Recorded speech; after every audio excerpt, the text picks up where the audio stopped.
This last question's a bit of a doozy, Hmm. and such a doozy, in fact, that I forgot to write down who sent this question. I did copy and paste it into the rundown, but I will go find, once you start answering the question, I will go find the person that sent it in and give Okay. them the proper credit. But here's the question, Ted.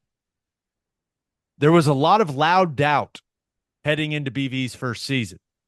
Fans rejected that, but found it justified at the end of the season.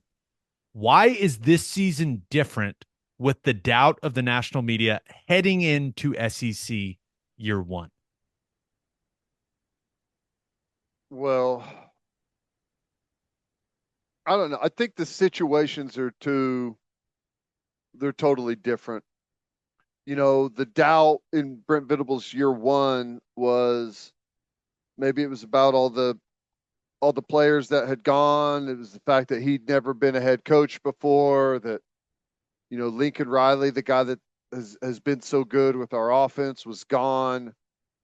I think there was a little bit, it was different than the doubt this year is just, it feels like no one believes that our program has gotten any better, that we've kind of stayed the exact same since Venables has taken over, and it's just flat out not the case.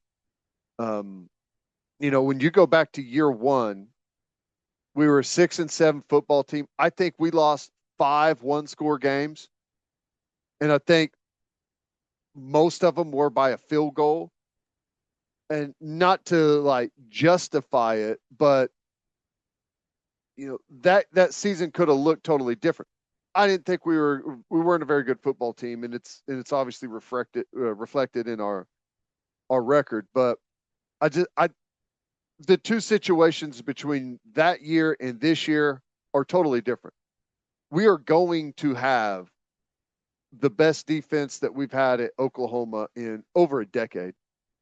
I mean, I don't know how far you want to go back, but we've got a probably a legit should have been a Thorpe finalist and maybe even a winner last year, and will probably be a Thorpe finalist this year. We got a legitimate Butkus Award candidate, All American candidate at linebacker. We're we've got seniority. These guys have been in this defense for 3 years. You've got a senior at every level on the defense. The talent level on defense isn't even close to where it was previously. I mean, you can go to the size of the defensive line, you can go to the size of the backers, all of it. And offensively, I mean, I don't know. Who knows? And you've said it well that at wide receiver, you're just going to have to go show us on the field.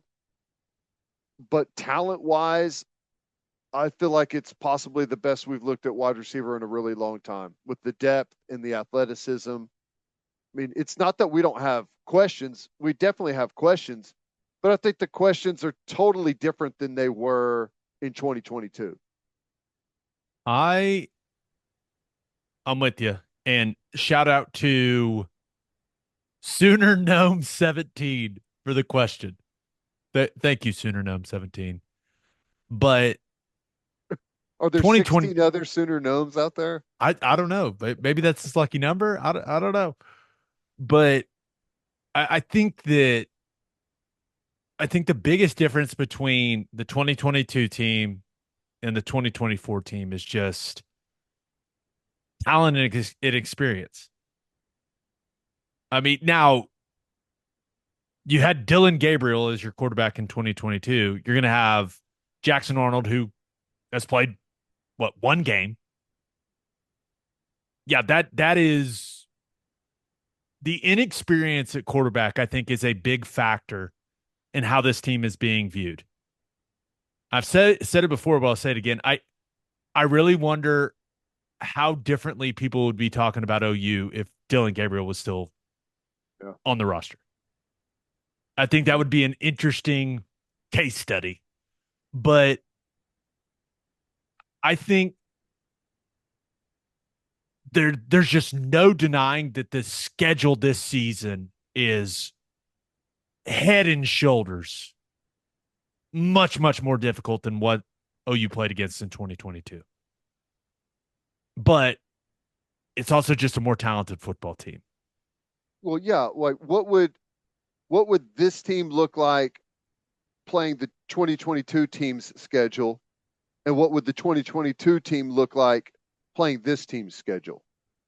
This team would not lose 49-0 to Texas.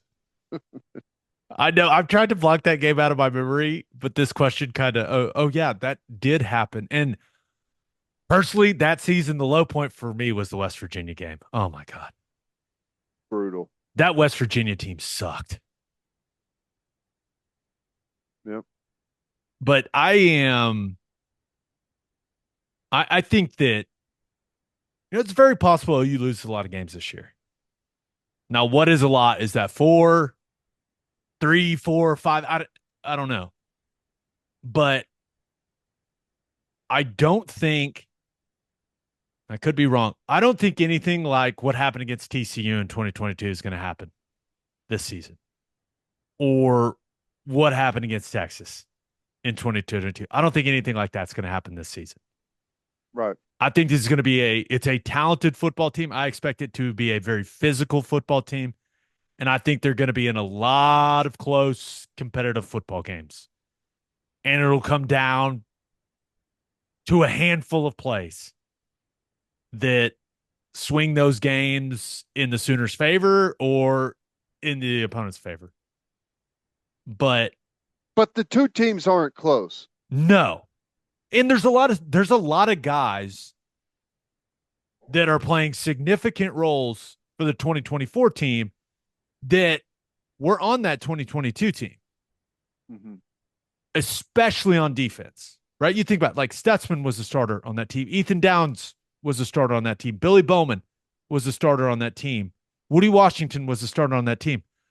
But they're all older and more mature, and now they know what they're doing in the scheme.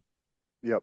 There's just a massive difference when you it sounds so stupid. When you actually know what you're doing Yeah. and you're confident, like I can't describe how much better you can go out and play. All you have to do is go watch Stutzman in 22 and Stutzman last year, and like you'll have an idea of how much better he'll be this year. It's not even, those two players are not even in the same world, and that's how it almost always is between a guy his first year starting as a sophomore and what he is as a senior. So the team is much better now. I can't tell you what's going to happen with the record. I can't tell you if the kicker's going to make big time field goals. I can't tell you like are we going to get a continual run of rotten officiating that feels like it bites us? There's some things that you can't control. The two schedules are totally different, but we have what I believe. I mean, offensively, statistically, I don't know where we're going to fall, and I really don't know where we're going to fall statistically on defense either. But I know that we're going to have like the best defense that we've had in a long time, and that to me is the main difference between like why is it different now than it was then is because you have a defense that is knocking on the door of elite. Jeffrey Johnson was the starting defensive tackle on that team. Great guy. No business starting at the University of Oklahoma. No. The first time we saw him in person in an OU jersey, you and I both we acknowledged like, hey, it's gonna be a long year. That guy's starting for you. It's gonna be a long year. Yeah, I mean, just think of the comparison between that position group.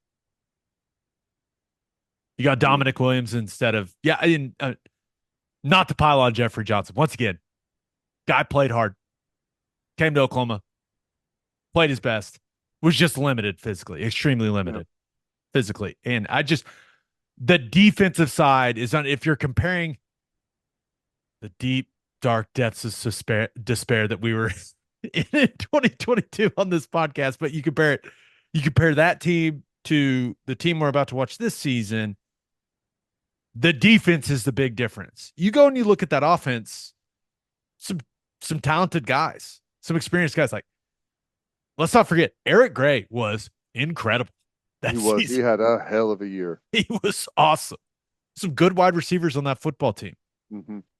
and a couple draft picks at tackle. Right, first rounder with Anton Harrison, Wanya Morris on the other side. Like the offense was, I mean, pretty solid, but I think you could looking at that team and looking at this team, there's just no doubt. Like the defense was a glaring weakness on that team, and you that became clearer and clearer as the season progressed. Hmm. And I just, it's just not even close. And I think that's the biggest difference. And I think people are talking about OU the way that they are heading into this season. I think it's just got everything to do with how difficult the schedule is. I do think there are quite a few people out there that think OU is going to be a good football team. I do feel like the tide has turned on that a little bit.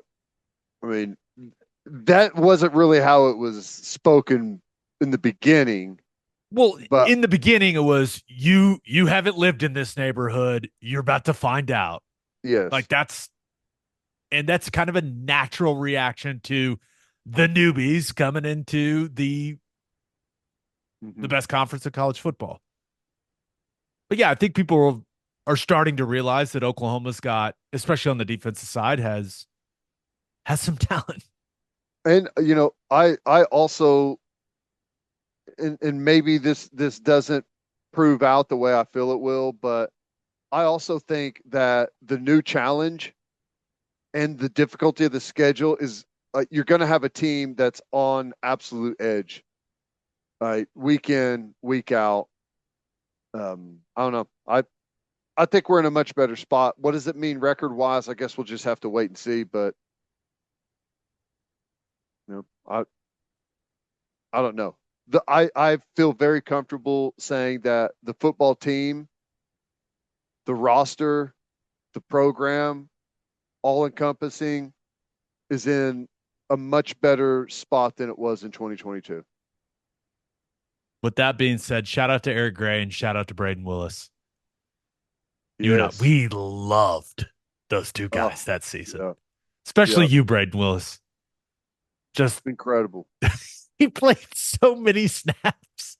Incredible. And it was just like, when have you ever had like a H back like have that big of an impact on a season? It was awesome to watch.